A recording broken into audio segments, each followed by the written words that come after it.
Hi, this is your host, Laura Powers, and I'm so pleased today to have Corin Grillo on the show. She is an author, she's a speaker, she's a teacher, and we're here to talk about her book, The Angel Experiment. And the subtitle is 21-Day Adventure to Heal Your Life. Thanks so much for being a guest on the show. Thanks for having me, Laura. This is fun. We met about a year ago now, and Yeah. it's flown by, of course. But I think this is a really timely time to talk about angels and kind of the deeper meaning behind things. I think everyone's having this, existential moment right now with everything happening with coronavirus. So we'll get into that. But I'd love if you could share a little bit about your background and what got you into what you do and to write your book. Oh, sure. Yeah. So I am a licensed psychotherapist originally, and I had essentially a really big angel experience, as in a miracle. Yay. I witnessed a miracle, and Wow, I just got goosebumps everywhere. yeah, I mean, it was really intense, and it was happening at a time in my life that was just, most of my life actually was really bad. And I suffered with depression and all of that stuff. And so, yeah, at the time, no joke, I was drinking about a fifth of tequila every 2 days. I was taking a bunch of Adderall. I was on antidepressants. I mean, I was just not living right. I was suffering big Yeah. time, and I also didn't know how to stop the hamster wheel. And I was working as a clinical psychotherapist and down in the hood. So like all the iron wrapped in one, right? And I had done the things in life at that stage. I had a husband, I had a house, I had a kid, the formula, and it was just Yeah. like not working. And so yeah, essentially I encountered some angels. And so that miracle happened, and I was like, "What the whoa?" I mean, because it was really intense, and and after that moment is really what changed me, and my spiritual gifts opened up, and I could kind of feel them, and they started coming into sessions in my psychotherapy sessions, and I would try and like tell them to leave. Like, Get no, out this of is here! not the time and the place. I'm a therapist, damn it! I'm a highly educated person. Could talk about angels in my sessions. So, Oh my right? But then here are these people who are suffering. They're crying and gosh. and doing all that, like pretty intensely depressed. And so eventually I was like, look, I just got to own it, because I know the radical heart, mind, and life change that I went through. Like I had a massive healing Yeah. over this angel miracle thing. And and so I knew how much they helped me. So they were, wanting to help the people in my office too, but I didn't quite know how to break the news to them. How to bridge that gap. Like someone's got to say something. It's probably going to have to be me, but I really don't want to. So yeah, so I had angel shame in the very beginning, and then eventually here's what I used to tell people. I'm like, okay, especially when they're really suffering. Do you want to try some weird shit? Let's just try some weird, just try some weird. And because people are suffering, they're like, I don't care. Let's try anything. And then I would say, you have angels, here, and they want to do some healing work on you. Is that cool? Yeah, let's try it.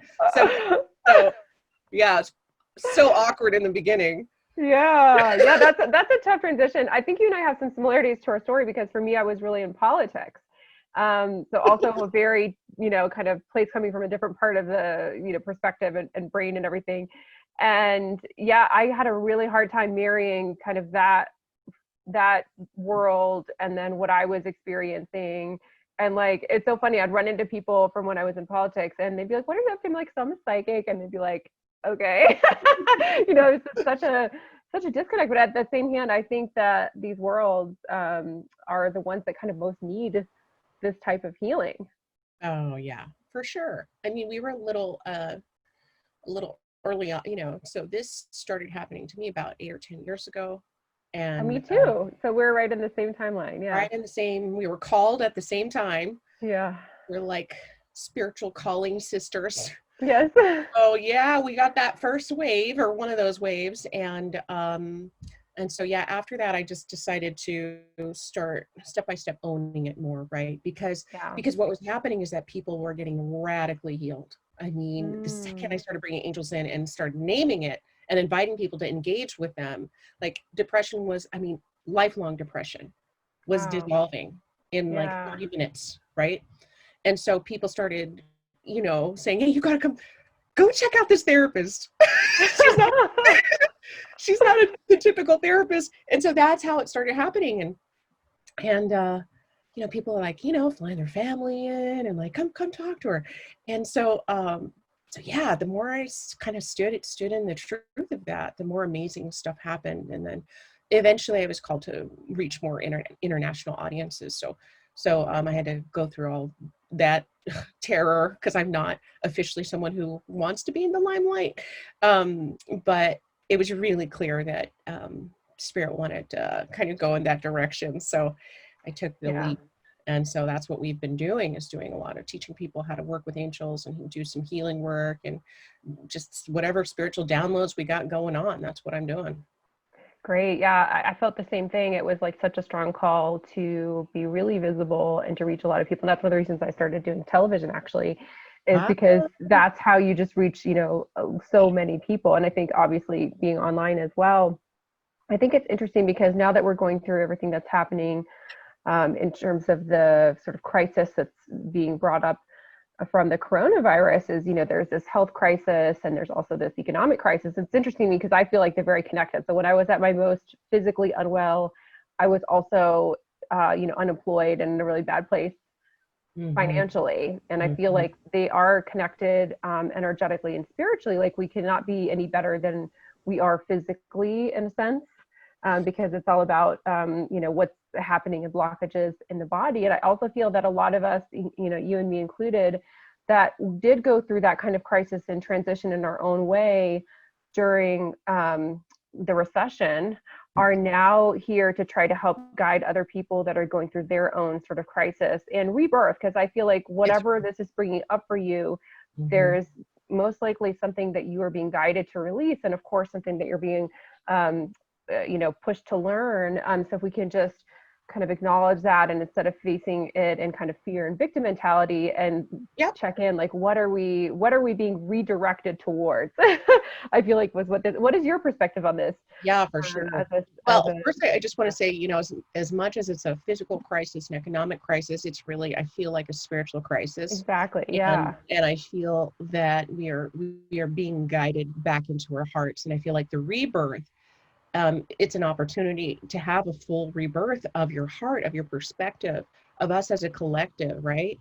And so, but I also think it's the reckoning, the great reckoning of our shadow, and how we've been consuming and blindly, just being so blind and afraid of, essentially afraid of death, running away from death, and trying to be immortal in so many different ways, with our finances and growing bigger, and all of this stuff. So I feel like it's this amazing opportunity to see who we really are versus who we thought we were. yeah, I think that's lovely, and I'm glad you brought up death. As a psychic, I have a very different perspective of death, and I'm in no hurry to move along, because I think I have a lot to do here, and I really do enjoy my life. But at the same time, when my time comes, I'm like, all right, let's do this. Like I've left the other side, and I hope that more people can move through that fear. And I've gotten psychically that is a lot of what this is about for people too, is like facing that fear and then clearing it by moving through it, kind of like walking through the fire. It burns away, all Yeah, that energy. And so that's what we're doing, that cathartic fire. we're all doing it together, which is so freaking powerful. It's like a mass Yeah. initiation into Yeah. into our hearts, into our spiritual side. And I just really, just feel like all of us individually have an opportunity here to I to to step mhm. into something that is unknown, mysterious, but so much better than, Yeah. than No, what I know we're there's doing. a lot of people that are in major fear right now about everything that's kind of, from their perspective, falling apart. And I do understand that to a degree, but like everything in my life that fell apart after the recession was like so much better that it fell apart. Meaning, like at the time, it did kind of feel like my world was falling apart, skies falling down, whatever. But in retrospect, all those things that got taken away, I'm like, oh my gosh, I'm so glad that got taken away. I know. So if we could just, keep in mind that there always is a silver lining. There's something good that will come out of it. Yeah, we have to be patient. It's like, like you're saying, you're walking out of a toxic relationship that you don't even know is as toxic as it is until you're out of it.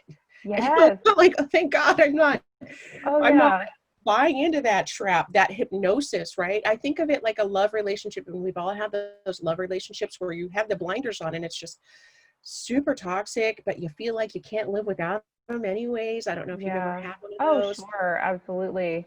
But I feel like we're going to see where those attachments are and where it's toxic to us. Yeah. And I feel like we might be very shocked at because we might think those things are working for us still. Oh, we might not think that they're toxic. Oh, I'm doing good in the world. How could this be toxic? And so our careers are at risk. Like everything it's like getting an inventory right now. We're taking inventory. Absolutely. It's interesting because if you'd asked me, 10, 12 years ago when this was starting to go down for me, if I was happy, and I'd have been like, yeah, I'm super happy, And now I'm like, oh my gosh, I was so miserable because that was all I knew. That was my only reference point, was where I was and where I'd been before. And now I'm like, God, that was miserable. And I feel like that's going to happen for a lot of people moving forward. And one of the things I see happening too with all of this is this incredible kind of rebirth and a lot of creativity, and also a shift to online. Like one of the things I've been saying to so many of my clients for about the last 2 years is like, start a podcast, be online. And there's been so much resistance towards it. Yeah, I know. I'm sure we both got that guided message. And a lot of times I don't get the why, always. Like, it's not like, oh, coronavirus is coming, so you should do it. It's more like, I just get that this would be better for you. It feels more expansive, more abundant, et cetera, et cetera. And then people resisted. And then what happens when we resist is it's like, it's going to happen. And then it just comes in, one way or the other. And now what's happening is a lot of people are doing that regardless of whether they felt ready or whether they wanted to or not, because that's kind of the path that's so true. So true. I mean, I've been talking to clients, and I do a lot of business coaching as well, especially to help people go online. Yeah. And I mean, who would have known, right? Oh my gosh. Because when I went online, it was not this. I mean, it was like brand new territory. I'm not I'm not a tech person or anything. So for me to step into that was like, entering the big mystery of like, how does this even work? And so, and I felt like, gosh, online is like, we all need different avenues to share our gift, right? So some people want to do in-person stuff, but having online income is really amazing. And now, everybody's having to do it. Right. All the teachers all over are learning how, oh wow, our kids don't actually have to always be somewhere else. Yeah. And by the way, when I said, people that resist the message, I'm one of those people too, even though I'm a channeler and stuff. I mean, we all get wrapped up in sort of the daily life, and it just seems hard to get something started. So one of the messages I've been getting more and more is to do more video. And as a traveler, it's not always been easy. And I'm like, well, now I'm home for a while. I guess what I'm going to be doing, more video. It's going to happen one way. Yeah. Even today, it was like, it would have been easier to just do audio. And I'm like, nope, I'm getting to do video. Like, video is good. So if you're listening to this in audio, there also is a video version of it. So I want to talk more about your angel experience, because I also had one that was quite transformative for me, but it's definitely not a typical thing. So what was your experience like, and how did it, change things for you? So a friend of mine actually bought me an angel healing, and it was, I already told you what situation I was in back then. Yeah.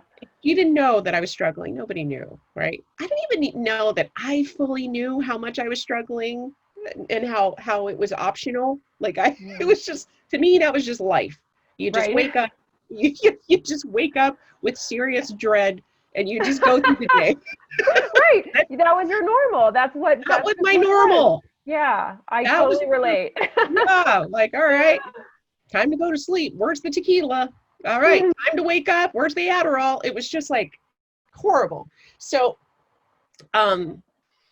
yeah, so she bought me this angel healing, and I've always loved like the whole psychic thing, and I was spiritual here. I've always been interested in spiritual things, but whoa. So yeah, I go to this thing, and she starts rocking some energy work on me, starts dropping down some wisdom, saying shit that she shouldn't know, and I can feel the presence of something, right?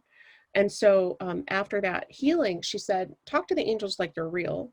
And I said, "Okay, I'll try anything." And I didn't have a belief system about angels, or like I was like, it's possible, but I had never seen an angel or anything. So I was open to it. So I was like, well, why the hell not? That was an amazing little thing that just happened to me. I feel different. And so let's keep it going. So I started talking to angels, and all the angel synchronicities started happening. I started seeing angel wings everywhere, and turn on the radio and an angel song and an angel license plate with, everywhere. And I was, but you can still kind of talk yourself out of that. You could still kind of doubt that it's actual communication, right? But again, what was happening in my heart and mind were like so changed. I was starting to change already. So a few days later, still like, right, it's like probably within 2 days or 3 days later, driving down the street of Pacoima, Los Angeles, in the hood, because that's where I used to work. I used to work to help rescue gang members and stuff like that as a therapist. No wonder I was drinking. It's a hard job. Just rolling the streets, going into gangsters' houses and all this shit. And I'm so sensitive, right? They're super sweet. I loved working with them, but it was, it was kind of intense. A job. It was set up for failure in a way, because the system is broken, not the people. So I'm driving down the street, this residential street in Pacoima, which is like a hood, right? Yeah. And a bird drops down from the sky and drops right in front of my car. Mm-hmm. And I was like, what the hell? Because I had been talking to angels for a couple of days. My heart was open. I was like loving life. And then this like thing, like kind of brutal. And so I drive around and I see this bird. It was like pigeon sized with a broken wing. And it was trying to scoot itself up with its good wing. And so my heart exploded. I was like, oh my God, poor bird, poor birdie. But I'm in the hood, and I'm not going to get out of the car. And I'm like a single woman. Plus, I don't know anything about birds. So I was like, what do I do here? Should I just scoot it over to the side? So I just decided, and I was going to be late to a client's house if I did any extra stuff.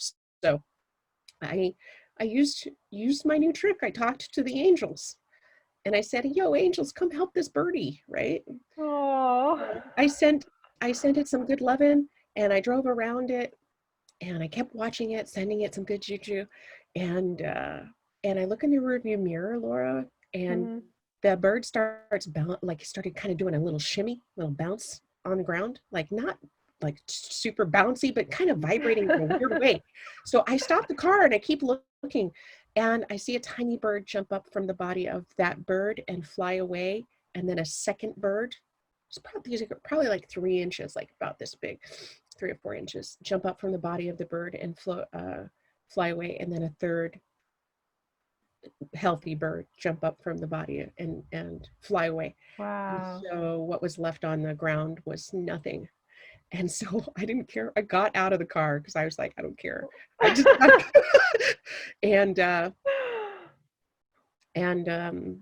and the energy was crazy. It was like my hair was like wanting to stand up.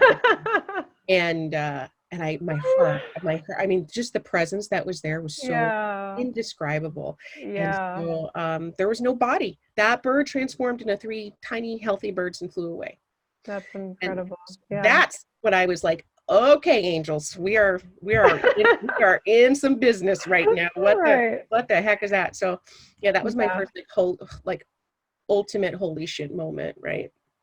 I do think too that a lot of times those openings and opportunity to connect with angels comes when we are in our dark moments and trying to transition out of it. So for me, it was during the recession when I was getting out of my bad marriage, when I was physically ill, when I was unemployed, like it was like everything was a mess. And that's when this opening happens. So I think, just to remember it's always darkest before the light. And I feel like that's what's happening right now is this darkness that then is opening this incredible opportunity. And for me, True. I too, you went and had an angel healing. I went to a psychic, and she's the one who kind of introduced the idea to me of angels. This was much before I identified myself as a psychic, of course. And I just want to say that if you're feeling guided to connect with a psychic, to connect with a teacher, do it, because a lot of times that's just what we need to just kind of pop that open. So whether that's Corin or me or whoever, just whoever you're feeling guided to go to, just really, you just, it can open so much for you. And it really does. I mean, it really can be a game changer. And, it was so crazy, right? When you think about it, that's how we started out. And how many people have we done that for? Yeah. Been that tipping point. I remember one of the best in the beginning. This is when I started going, okay, sneaking angels into my psychotherapy session. Right. One of the best testimonials that I got was, thank you for introducing me to God. Oh, because she could feel the presence, and she was an atheist. She didn't believe in anything, and she had so many like cool miracles happen to her. She's like, oh my God. So like a week later, she sent me this going, my life is like crazy right now. It's magical. Yeah. I love those messages. And that's why I love to do what I do. It's so rewarding. And also to see the long term, because there's that moment, like you're talking about, when people open and kind of like suddenly have this awareness. And there's also the long term of like the major shifts and changes that people make when they're connected in this way, because it's like seeing the greater truth. Like, I feel like there's a lot of people right now that are like, oh, this is an illness that's killing a lot of people and putting in a lot of, fear and financial stress. And yes, that's true. But like, what are the deeper spiritual meanings? There's always something deeper. And so if we can look at it from that perspective, it's a lot less scary. And it's a lot more positive. It's also, I think, takes us from victim mindset, because that's really what was happening before for me. I was in a victim mindset and just kind of going along with whatever sort of was the status quo, right? It sounds like for you too. And I think that's the case for a lot of healers, that we end up doing that until we kind of see the bigger reason, the bigger purpose. Yeah, it's like going from victim consciousness into co-creation consciousness. Yeah. And like having your authority in life back, no matter what the outside looks like, right? Yeah. And I just did a big ritual for people this morning, and like we're doing like a daily prayer kind of thing. And the message, Puma and Peru, Sacred Valley came through. And the message was, having a fierce heart, not a floppy one, because we want to sink into like, oh shit, like what are we doing? But having a fierce heart, which means standing up and being proud of yourself. And yes, if you're in pain, you can be in pain, but you can do it fiercely. Oh, I love that. I love that. Yeah, I'm scared as shit, but you know what? I am going to rock this. I'm going to get something. There's something good's going to happen. I'm going to make some good shit happen for myself. Oh, I love that. No, that is so true. So much of this is our perspective. And it changes how we react to things, because if you're coming from that, like you said, that fierce heart versus that kind of fear heart, it really changes your approach and then what you feel you can do. Because I feel like so many people, it's like, look, something's been taken away, but something amazing is coming, and embrace it and like go for it and like run at it. And when you face your fear head on, a lot of times it just kind of like dissolves. At least that's what I found. Yeah, totally. And I think it's time for all of us to really reflect on what is an opportunity that's happening here. Yeah. That like, whoa, that you kind of wanted.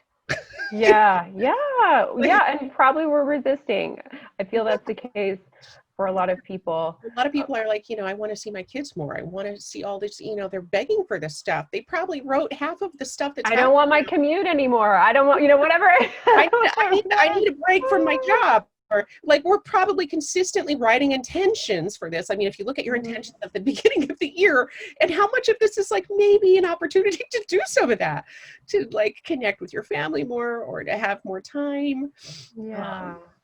Totally. Oh, gosh. Yeah, but I think there's bigger opportunities here again, and I feel like the life portal, the rebirth portal, is so closely linked with the death portal. So what is being requested of us, each of us? What needs to die in our life that's kind of dead, that's been stagnant and Yeah, and sticky? absolutely. I love, by the way, that you were talking about Puma and then your cat's like, hey, in the background. Just like that's That I'm cat cute. energy. Yeah. You know, one thing about cats is, and I think we all can channel this more right now, is that they can be really playful, you know, and fun. Even a really powerful big cat will like play in cardboard boxes and like be really Yeah, playful. And then they can be fierce when they want to also. And I think we can all tap into that right now. It's just that I think we need more play and we need more fierceness, but in the right place. in the right way. Yeah. Yeah, amazing. Well, this has been so fun. I'm so glad to connect with you today. And I'd love to learn if there's anything else you'd like to share with our audience, as well as how can people connect with you if they'd like to. Yeah, no, I just see, stay fierceful, not fearful. I love that. Awesome. and uh and stay connected to your spirit team and your human team. Now, right now we all need as much connection and support as possible, but this really is an opportunity to deepen our relationship with spirit, and to let go of the over control that we've had and surrender to this higher power. So I feel like it's all in your heart, and spirit and angels can help you connect with your heart's guidance. And I think we all need to start doing that, start moving from that place. So, and I'm sending everybody angels and angel love right now. Yay. We all need it. And Amazing. so, yeah, if you can get my book, The Angel Experiment, on Amazon or on my website, coringrillo.com. So that's CORINGRILLO.com. And you can also find me on Facebook. Amazing. Thank you so much, Curtis. It's a pleasure. I'm so glad we connected a year ago. And thanks for taking the time. I feel like this was very even guided in terms of the time. We've been trying to connect several times. And I feel like, honestly, it was like, because this was the time we were supposed to do it, because this message that we just gave, I think, is going to be the most helpful for people right now with everything that's happening. Right? I mean, what would we have talked about 2 months ago? I mean, just the Yeah. I mean, there's always angels and things, but I feel like it's so relevant right now. No, so good. Awesome. Amazing. Thank you so much, and have a blessed day. Thank you. And thank you, everybody, for listening. If you'd like more information about me, you can go to my website, healingpowers.net. You can find me on Twitter at @LauraPowers, Instagram at LauraPowers44, and on Facebook at Healing Powers.